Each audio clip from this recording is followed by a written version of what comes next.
Сиздердин назарыңыздарга бүгүн Фуркан сүрөсүнүн 30 аятын тартууламакчыбыз. Бул аятта негизинен пайгамбарым Мухаммад саллаллаху алейхи вассалам Кудай Таалага жүз буруп өзүнүн арзы муунун айтып жаткан аят болуп эсептелинет. Өзүнүн коомунан же болбосо өзүнүн үммөтүнөн Кудай Таалага алардын кылган ишинен иренжип дуа кылып, Аллах Таалага дуа кылып турган акыбалын сүрөттөп берет бизге. Бул аятта Аузу биллахи минеш шайтанир раджим. Бисмиллахир рахманир рахим. Ва калар расул. Пайгамбар Мухаммад саллаллаху алейхи вассалам айтты: Я Робби, о жараткан, инна кауми, менин коомум же болбосо менин үммөтүм иттахазу хадал Кур'ана махжура. Бул Куранды бөтөн кылып коюшту, же болбосо бөтөн кылып алышты. Садакаллахул алийюл азим. Мына ушул аятта Аллах Таала бизге бүгүнкү күнгө чейин, жана кыяматка күнгө чейин пайгамбар Мухаммад саллаллаху алейхи вассаламдын арызын бизге айтып коюп отурат. Бул арыздын себеби эмне болду? Ошол аяттын аягында Курандын махжур болуп калып кетиши себеп болуп жатат. Махжур деген бул матрук же болбосо тышталынган, бөтөн кылып койгон, иренжип андан жүз буруп кетүү деген маани болот. Же болбосо такыр эле көңүл бурбай, аны кийинки алыскы пландарга коюп, анан өзүнүн жеке оюн же болбосо жеке каалоосун биринчи тандап алып, ошонун артынан жүрүшлүктү түшүндүрөт. Жана дагы бул жерде коом, инна кауми деп пайгамбар өзүнүн коомун айтып жатат.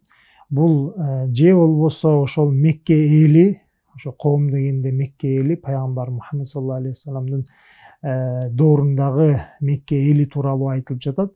Аларга Куран келип түшсө дагы, алар ошол Куранга жүз бурбай койду, Куранга амал кылбай койду деген маани чыгат. Анда бул арыз мурун ошол доордо айтылган деген маани чыгып калат. Ал эми эгерде коомду үммөт катары ала турган болсок, инна кауми дегенде бул коомду үммөт катары ала турган болсок, анда бул дуаны пайгамбар Мухаммад саллаллаху алейхи вассалам кыяматка барганда айта турган бир дуа болуп эсептелинет.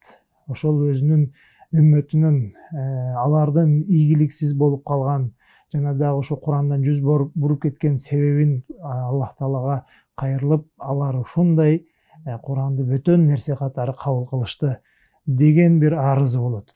Андыктан биздин ушул Куранга көңүл бурбастыгыбыздын өзү пайгамбар Мухаммад саллаллаху алейхи вассаламдын Кудай Таалага арыздануусуна себепкер болуп жатат. Андыктан биздер ушул пайгамбар Мухаммад саллаллаху алейхи вассаламды арыздандырбай турган, каалай турган болсок, анда Куран окушубуз зарыл болот. Куранга көңүл бурушубуз зарыл болот. Жок дегенде Куранды окуганды үйрөнүшүбүз зарыл болот. Ал эми Куранды окуган, билген адамдар болгон болсо, анын маанисин түшүнгөнгө аракет кылышыбыз зарыл болот.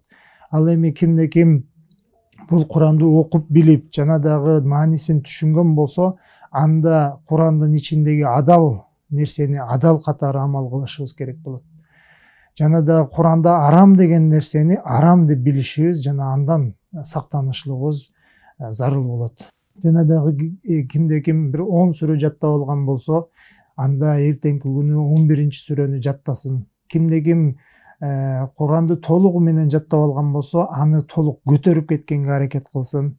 Жана дагы ошол Куран менен өзүбүздүн жашообузду алектендирип, Куран кандай эле Айша энебиз айткан сөзүнө жараша, Айша энем пайгамбар Мухаммад саллаллаху алейхи вассалам тууралуу айткан кезде, ал Куран эле дейт. Баскан турганы Куран эле дейт. Кудум эле Куран басып бараткандай көрүнөт эле дейт. Мындайча айтканда, пайгамбарым Мухаммад саллаллаху алейхи вассалам Куранды толугу менен өзүнүн жашоосуна киргизип, Куран менен жүрөт эле, Куранда айтылган нерсенин баардыгы толук ошол пайгамбардын жашоосуна кирген, жана денесинде да бу көрүнүп, ошол жашоосунда көрүнүп турган болчу.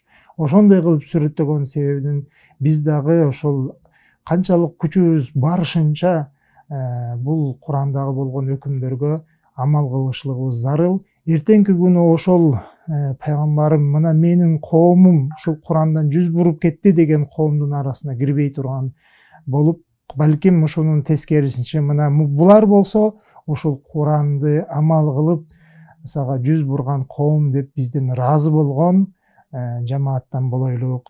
Ушул айткан сөздөрүбүз сиздерге жаккан болгон болсо пайгамбар Мухаммад саллаллаху алейхи вассаламга бир салават айтып коюңуздар.